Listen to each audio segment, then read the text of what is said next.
Dr. Anna Kratz is a clinical psychologist and professor in the Department of Physical Medicine and Rehabilitation at the University of Michigan. Dr. Kratz's work focuses on understanding how people living with chronic symptoms of MS can best function day to day. And today, we're talking about cognitive function. Welcome back to the podcast, Dr. Kratz. Thanks for having me, John. When we talk about cognitive function in MS, we're looking at a wide range of mental abilities. What are the specific cognitive domains like processing speed, memory, or executive function that are most commonly affected by MS? Yeah, this is a very good question. And the answer I'll give is one that is familiar to people with MS. And it's that what's common for everyone may not be your situation. So there are very individual what aspects of cognition are affected for any person. But I will say that research has been done to find out what's most commonly affected. And it seems to be, especially in the areas of processing speed, so that's how fast you're able to think, how fast your brain works, different aspects of memory. So this might be memory for new words, learning new words, memory for things you've seen, memory for experiences you've had, as well as working memory, which is the kind of memory where you have to hold some information in mind and work on that. So maybe remembering two numbers and then adding them together, that's working memory. And then also executive functioning, what we call executive functioning. So this is higher, more complex types of cognitive functioning.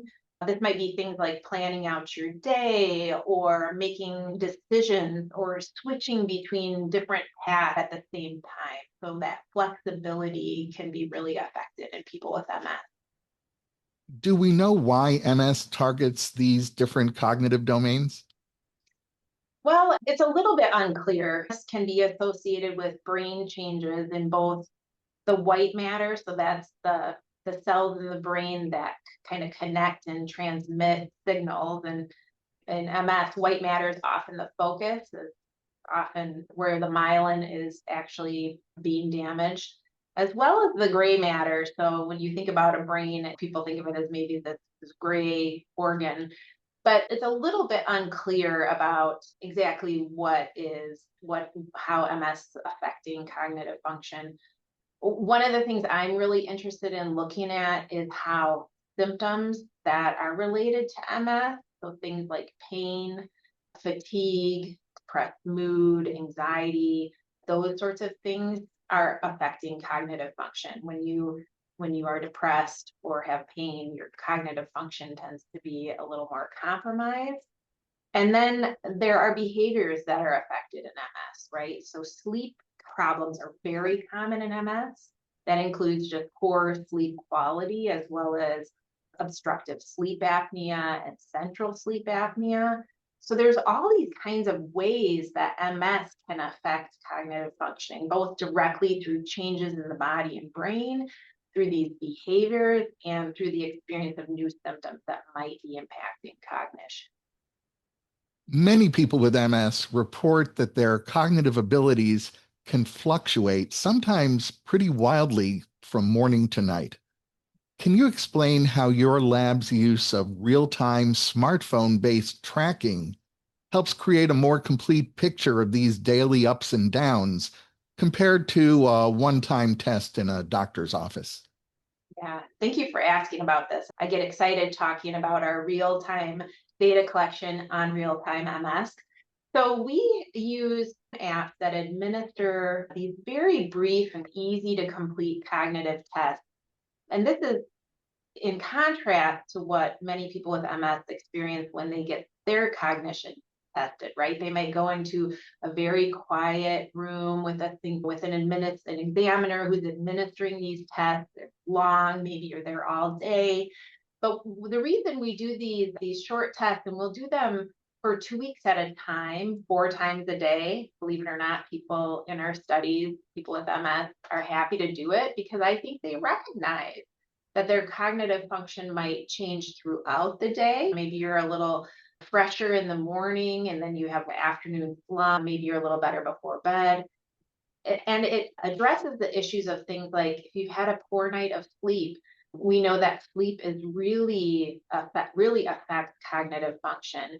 So we not only can get a better assessment of cognitive change over years by taking these multiple days of little assessments, averaging them, washes out the effects of a poor night of sleep or a day of high stress or a day of really low symptoms where maybe you're functioning at your best, and gives an overall, a broader snapshot versus that one day. You go in and you've been waiting 9 months to see this neuropsychologist and get the test, and then you wake up that day and you haven't had good sleep, your pain is really bad, you get lost on the way to the clinic, you're super stressed out. Maybe that's not really what your cognitive function looks like. And it's not what your cognitive function looks like in your daily life, which is another way that it's different to be doing it on a phone when you're in Target or you're in your lived environment. So we think it's a much better way of assessing actual cognitive functioning for a person in their lived environment. And we're just at the very beginning of sort of using these methods to try to get a better sense of cognitive functioning in people living with MS. Well, thinking about that test you take in a doctor's office, have you found that there's a difference between what a patient feels is happening to their memory and what the standardized tests actually show? Yes, people might be surprised to hear that what you perceive in terms of your cognitive function, so how you feel your brain is working, is not highly related to how your brain is actually working. We have found some evidence that when we do these smartphone tests, that if you had one score in the morning and then another score in the afternoon, that you can actually say, I think my cognitive function has changed a little bit, but it's very subtle. And people tend to report bigger, noticeable changes in their cognition if they started out off with very high cognitive function. So that's the other thing is that I always say if you've had a very sharp knife and it dulls just a little bit, you notice versus if somebody is not challenging themselves cognitively, they may not notice those changes as dramatically. But yeah, I think things like depression and anxiety, especially if you're anxious about your cognitive function, can really affect your perception. And I think slight changes in cognitive functioning that is maybe socially embarrassing. A lot of times we hear people complaining that I can't find my words, and that kind of social context can make that problem seem bigger than it actually is. And I think the other thing is cognitive slip ups happen to everybody. But I think when you are living with MS, it can be really easy to say, oh, this is my MS. Sometimes it is, and sometimes it isn't. And I think that that's one of the reasons, too, that there's like this disconnect between people's perception of their cognitive function and how their brains actually work. You and your team have published the results of the COG Detect MS study. Your research showed that 63% of the participants in that study were using 5 or more medications to manage their MS. Since disease modifying therapies are only part of that equation, what are the most common symptom management medications that people are taking that might quietly be piling up for someone? Yeah, so some of the medications, and before I go into that, I just want to thank you for bringing up the topic of multiple medications.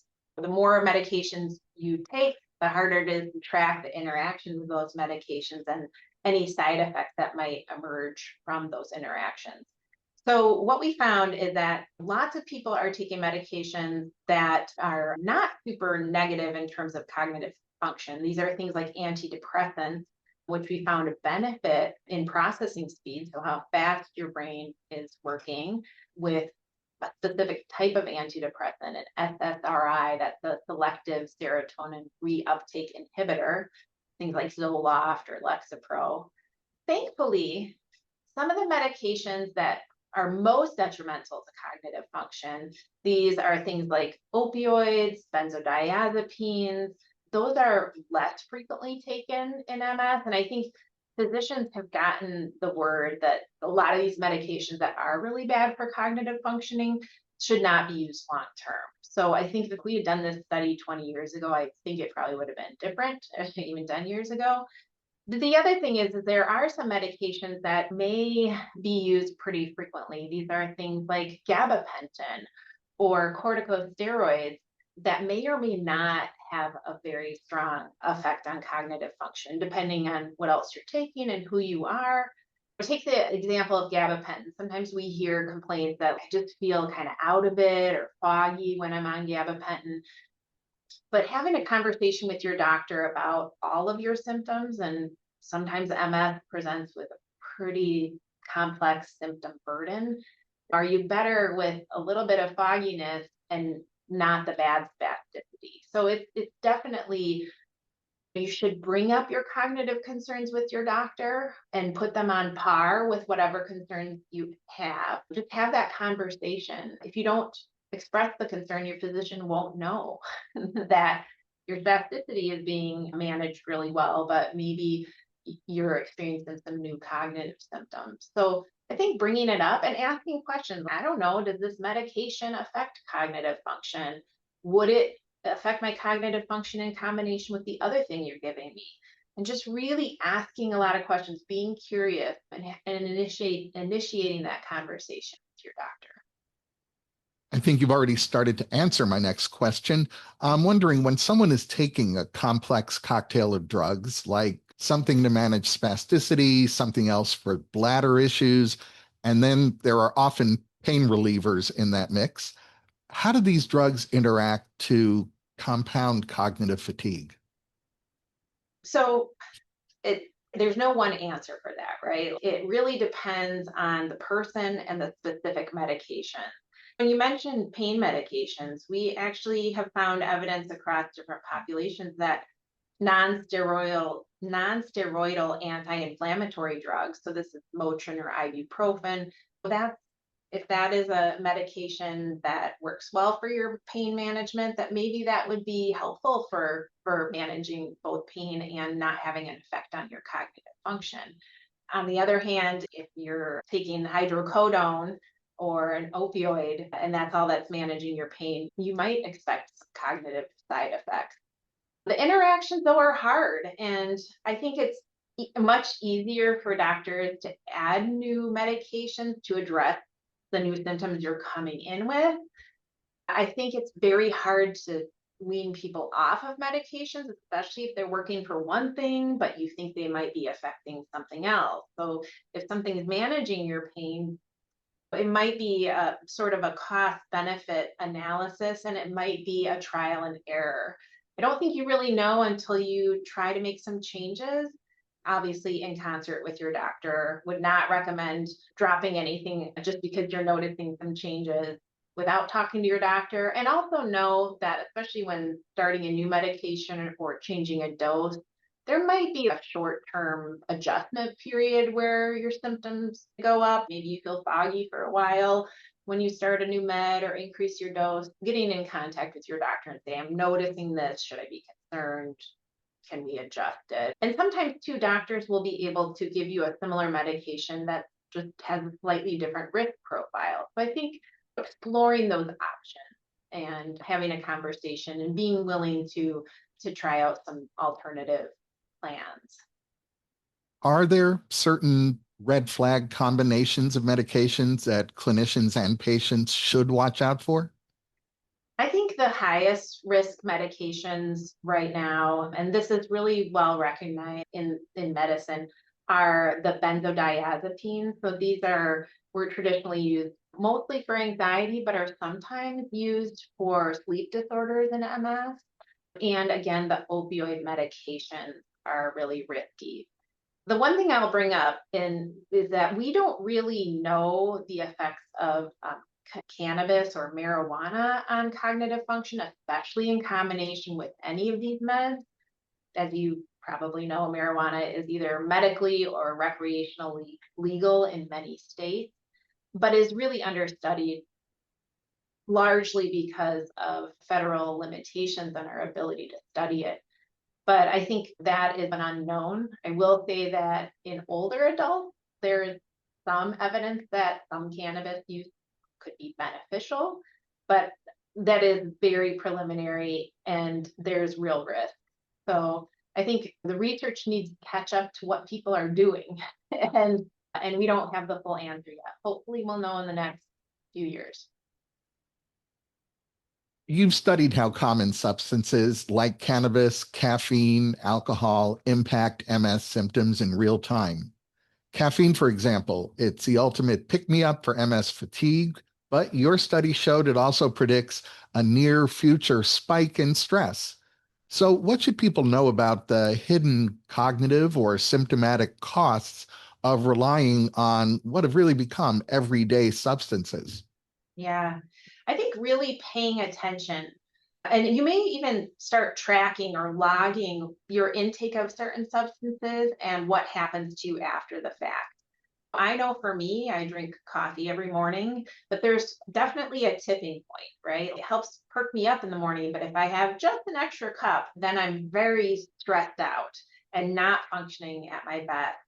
So I think people with MS, especially if you're knowingly taking any of these substances to manage symptoms or to feel better, I know that people will sometimes drink alcohol to manage stress or pain. And so it might have some benefits, but what are the downsides? And just paying attention to both the benefits and the risks and the good part of any of these substances and then the negatives is, I think, really important. I think caffeine is a really interesting one, right? Because, like I just said, in my own life, it sort of reduces the fatigue but increases the stress. Fatigue and stress both affect cognitive function. Do you have like a potentially positive effect and a potentially negative effect? Do they just cancel out? We don't know the answer to that. If someone is listening to this conversation and suspects that their medication regimen is making their brain fog worse, how should they initiate that conversation with their neurologist or primary care physician? I think it depends on how severe the change is. If you're noticing big changes, I do think that calls for a very urgent message to your physician to suss out what's going on. I do think any kind of changes should be brought up. You may call for a special appointment to talk about them or wait for your regular routine visits if it's more modest. You might also think about collecting some information to bring to your doctor about patterns. They may be asking some additional questions about exactly what kinds of cognitive problems, especially if your brain feels foggy, making some documentation of it so that when you go into the appointment, you're not like, oh, I don't really remember. I think the other thing to think about is that your physician might be able to screen out for some additional things that might be affecting your cognition beyond medication. One great example is sleep apnea can really affect your cognitive function. We've done some early research showing that, and it's sleep apnea is really underdiagnosed in MS, but it's very common. So, for instance, if you're finding that you're falling asleep during the day or you're waking up feeling really unrefreshed, even though you've slept through the night, or if somebody tells you you snore a lot or stop breathing in the night, it's very worth asking for a sleep study from your physician to see if you have sleep apnea, how bad is it, and should it be treated? Because that is another treatment that your doctor can help you with in terms of improving your cognitive function. Beyond looking at the impact of medications on cognitive function, your lab has also researched how people use compensatory cognitive strategies or workarounds in their daily lives. What are some of the most effective mental habits or tools you've seen patients use to successfully get around their cognitive challenges? Yeah, that's a great question. When it comes to addressing cognitive function in MS, there's really two ways that we're thinking about this. All right, can we do anything to improve the cognitive function? And then alternatively, can we teach people skills, improve their life, even if their cognitive function doesn't change, right? Improve the cognitive function. And that's what those compensatory strategies are. And it's really remarkable the number of ways that people just naturally figure out how to work around their cognitive challenges.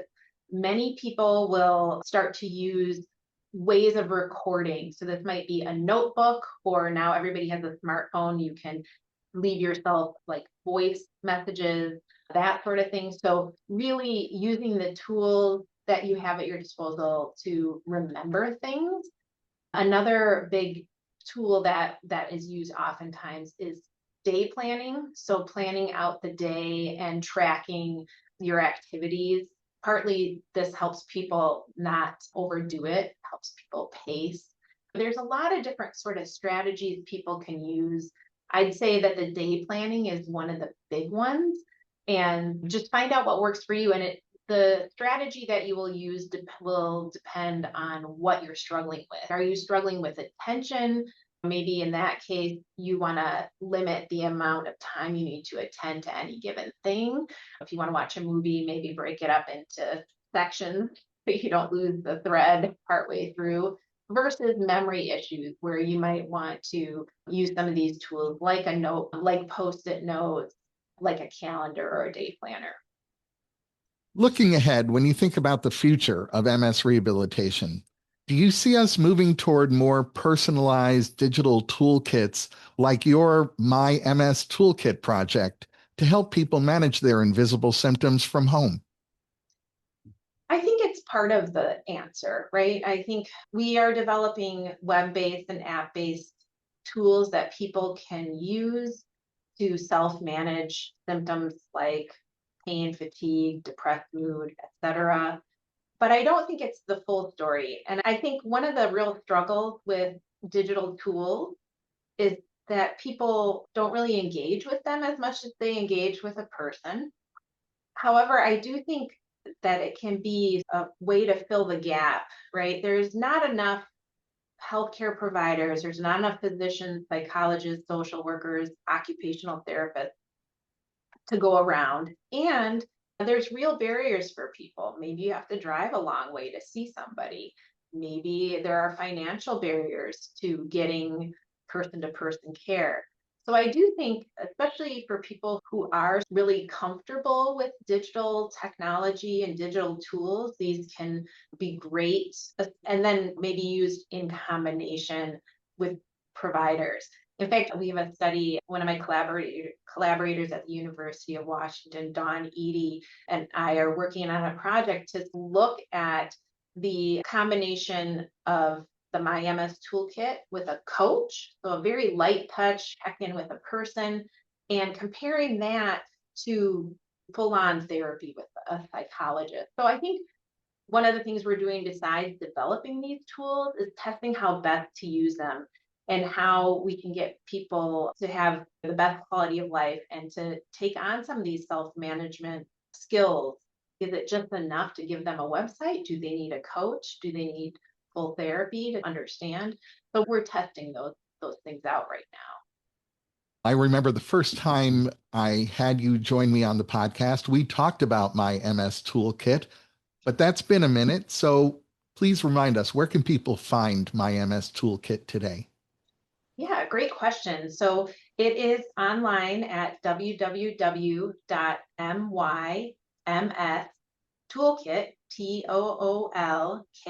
toolkit.com. I will say we are right now in the process of updating and improving the website. So stay tuned for a whole new look. It's a refresh that is much needed. But the version 1 of My MS Toolkit is currently available and will be for the foreseeable future. Dr. Anna Kratz, as always, I appreciate all you do to improve the lives of people living with MS. Thanks so much for talking with me today.